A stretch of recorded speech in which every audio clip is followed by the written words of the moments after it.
Thank you. Good afternoon. I'm Christine Drezen. I am the House Republican leader, and I am here today to stand with my House Republican caucus and share our proposal to help stabilize transportation in the state of Oregon.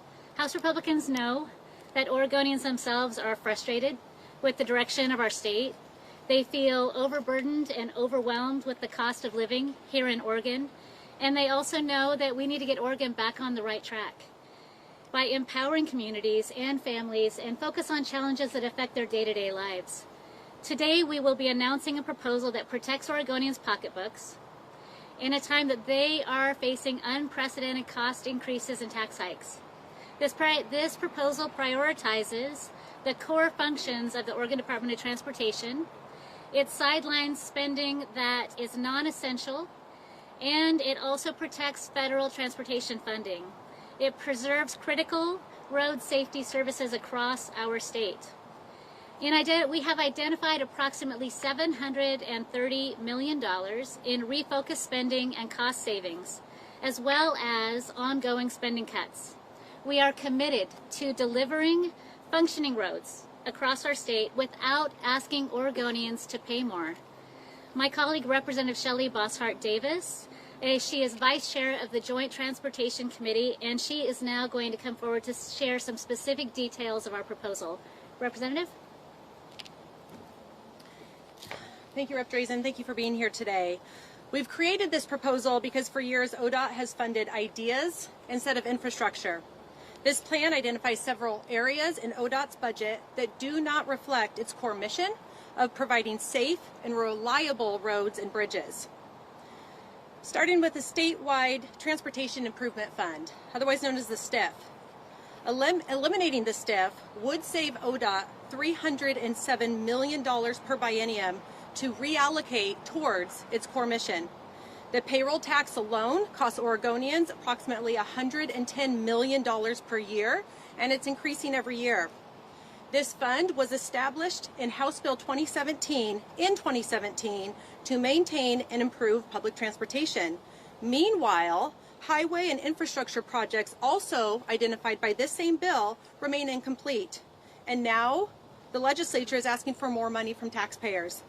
We want ODOT to get back to repairing and maintaining safe and reliable roads and bridges and stop using Oregonians as a bank when they run out of money. Reallocate vacancies. ODOT has hundreds of positions that have been unfilled for at least 6 months, totaling more than $75 million. Reducing the unfilled vacancy rate by 90% would result in $68 million in savings while leaving flexibility for the agency to execute core responsibilities. Lease unused office space at ODOT headquarters. ODOT has more than 100,000 square feet of unused office space at their headquarters behind us. Our proposal suggests ODOT lease 70,000 square feet of it. This would save an estimated $56 million per biennium. Additional proposed cuts include the bicycle and pedestrian program, which would save $47 million per biennium. We're also proposing cutting 3% of agency overhead. This could save an estimated $40 million per biennium. Cutting the passenger rail would free up another $38 million. And cutting the vehicle privilege tax would save another $35 million per biennium. We realize that these programs serve important purposes, but budgets reflect priorities. And right now, ODOT needs to put its core mission, what they think is core mission, on the back burner and serve Oregonians better. We'll now take some questions. So, Representative, are you talking about repurposing the payroll tax, that $300 million, or doing away with it entirely? It's not, when you say cuts, but are we actually talking about still taxing people and just using it for different priorities? Yeah, so when it comes to the payroll tax, we believe that dedicating that to ongoing maintenance and operations and preservation is the highest and best use of that tax. So it is redirecting the existing payroll tax. And is that the same for all of this, that we would be redirecting this, and we have $700 million more for basic upkeep? So this, as you heard from Representative Bosshart-Davis, is a mix. Yeah. So we talk about it as a balanced proposal. So we're redirecting some existing revenue sources. We're creating some new revenue sources in innovative ways. So if you think about the idea that the building behind us is 150,000 square feet, And 5 days a week, there's about 150 people that come into this building, 5 days a week full time. And so asking the Department of Transportation to consider leasing out some of those spaces actually has the opportunity in Salem standard commercial office space rate to generate revenues that benefits their overall core functions. And so you're going to see some cuts. That 3% across the agency is a recommended cut. Talk to us about where you can cut. And then there's of course the mix of redirecting, but there absolutely is a complete mix in here. Transportation agencies, public transportation agencies say, even at the current STIF level, without raising it, they are going to have to cut to the flow. I imagine that would be far more dire message if they knew that this money was being taken away. So what's your message to Oregonians who might read this as, yeah, we want to do away with your public transportation? Well, I think there's a few things that before 2017, this was all focused on by local dollars, right? 2017 changed that, and so we're suggesting you go back to pre-2017. We think that that's reflective on local communities. That's reflective of what their needs are, and if the local communities believe that they need this in STIF funding or in transit funding, then they can fund that. I also think the important thing to recognize there is that before the 2017 package, to her point, we had local transit. It was federal dollars, it was local dollars, there was a mix there. They have grown dependent on the payroll tax, but what we know from recent reporting and numbers is that ridership has not gone up with those extra dollars. The bureaucracy has grown, but ridership has not increased. Do you want to give some numbers? Yeah, just recently reported by the Oregonian, TriMet ridership remains down by a third from 2019, and that recovery is slowing. In fact, TriMet is providing about 30 million fewer rides each year than it did before 2019. So I think that that's reflective, and like she said, we provided those dollars in 2017, and it has not improved. Cost per ride has gone up. Thank you, The Dirk. pandemic is obviously a big factor in some of this. I get the point. But this is still, it's hard to compare yeah. 2017. Even after the pandemic, it is slowing. These are current numbers. Did you have a question? Well, yeah, I just wanted to make sure I understand correctly. Well, if you say that recovery is slowing, there's still recovery, right? Like those numbers are still going up. So I just want to make sure I understand. Like, is that number staying the same? Is it going down, or is it still? Regardless, and now I'm just talking TriMet, and this is going to be different across the state. But again, before 2017, this was a local priority, and it should be reflective of the local values. Where are your Senate colleagues on this? I thought maybe we might see some senators out here, and I know Senator Starr's working hard on some of this similar stuff, so why isn't he out here touting the same value? Yeah, I can't speak for individual senators, but I can tell you that Republicans across the building share this value of ensuring that Oregonians don't pay more at the pump, and that we call on this agency to tighten its belt. And this proposal is intended to advance that conversation with some very clear specifics. And we look forward to continuing that conversation. But absolutely, Republicans across both sides of the building are committed to ensuring that we, in fact, respect the needs of Oregonians right now to be able to afford to live here. And that is the number one priority. That's the thing they tell us every single day, is that it's just too expensive. I can't afford it. Please, please, please do not raise taxes on me again. And so, whether or not they're here at this moment or whether or not they had committee and weren't able to be here with us, we know that Republicans across the building in the legislature are committed to protecting Oregonians' pocketbooks. Especially sitting on the committee, I'm curious what how optimistic you are about any of this kind of making its way into proposal. Democrats have clearly suggested something drastically different. So I'm just wondering how your conversations have been within that committee. Well, and I think that that's kind of the whole point, is that my Democratic colleagues only recommended almost $2 billion in tax increases. And that's not where we start. We start with how can we be efficient? How can we stay within our budget? How can we look at core mission and where we can spend our money to make sure we keep Oregonians moving from point A to point B? And so we just philosophically start from a different perspective. And so a lot of times when they're making those proposals, I will continue to push back and say we cannot increase the cost of living on Oregonians. We know that Oregonians don't want that. We know the cost of living is top of mind of Oregonians, and so this is reflective of that. Does this mean you guys are unwilling to provide a vote for any sort of tax hike in transportation, or is this saying we absolutely will not go forward with the gas tax increase? Is this a commitment from at least the members of your caucus that are here that they won't vote? So House Republicans have been clear from the beginning of this session that we are going to prioritize the cost of living for Oregonians. When you guys have seen us talk about issues, when you've seen us elevate concerns, it has always been the day-to-day experience of Oregonians that it has been our priority and will continue to be our priority. We know inside Salem, we know inside the marbled halls of government that there's an insatiable appetite for more and more and more. There is always going to be an expectation that somebody come up for more tax votes. And I got to tell you, we have now been through their budgets. We have fine-tooth combed this budget.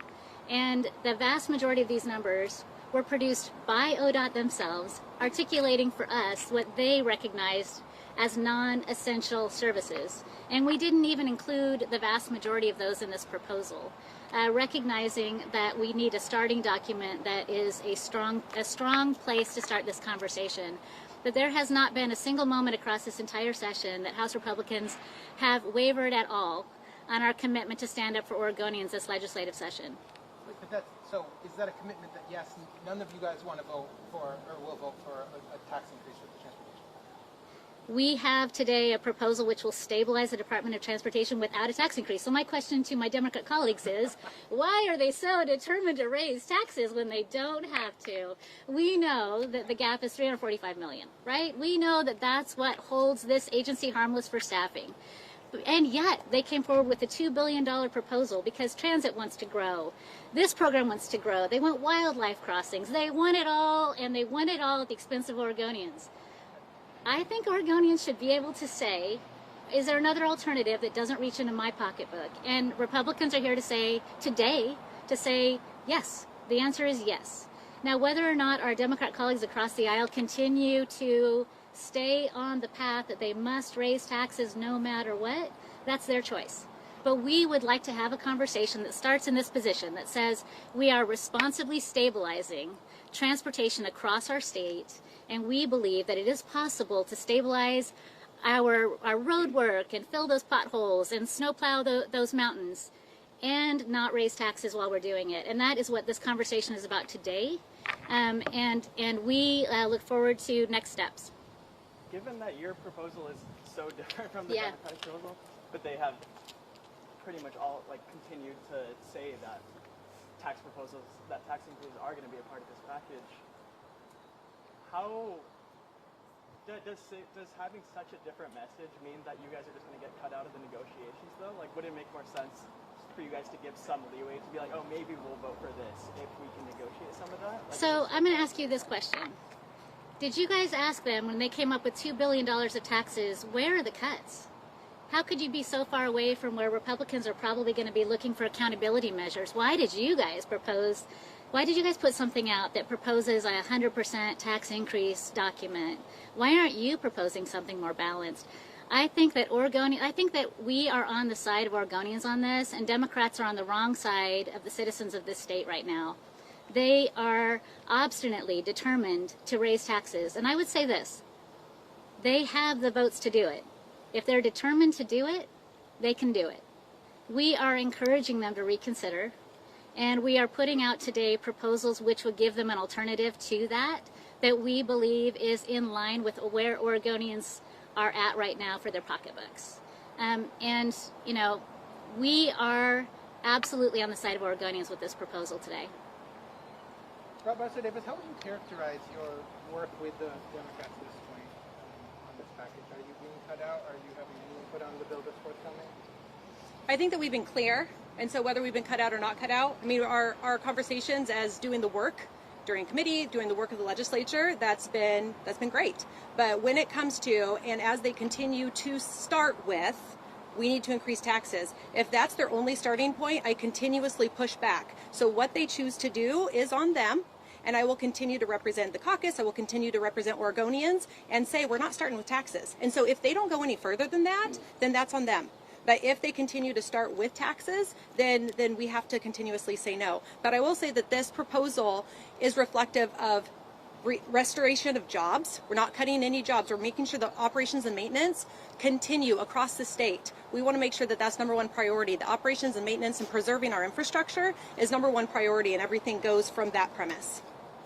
Okay, and the last question for me. This is, if you get a $700 million savings, and this went through. It won't, but if it did, I mean, that would be about $350 million for ODOT, right? That could theoretically covering this $1,000 gap, because as I understand the state highway fund, 50% would go to counties and cities.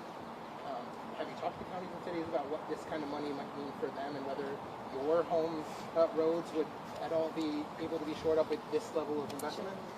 Yeah, so thank you for that question. Local governments are certainly, we share the same constituents. And we have a shared duty and obligation to come to the table and both share in responsibility to solve these problems.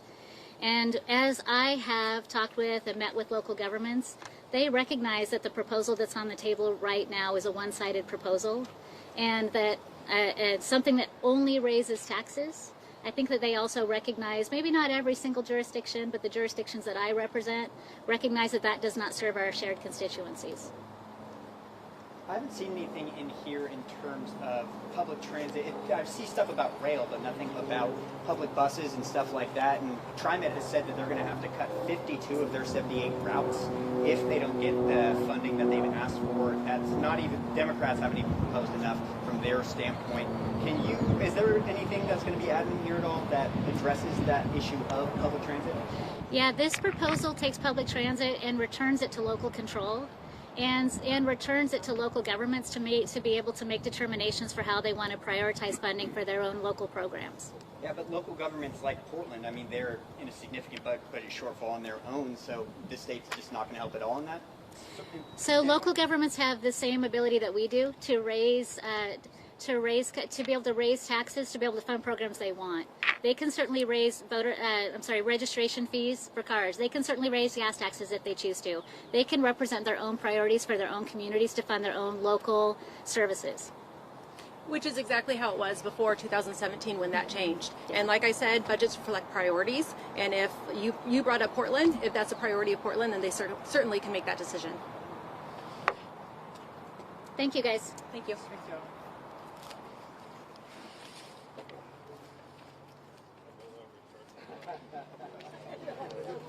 Yeah, almost all of it.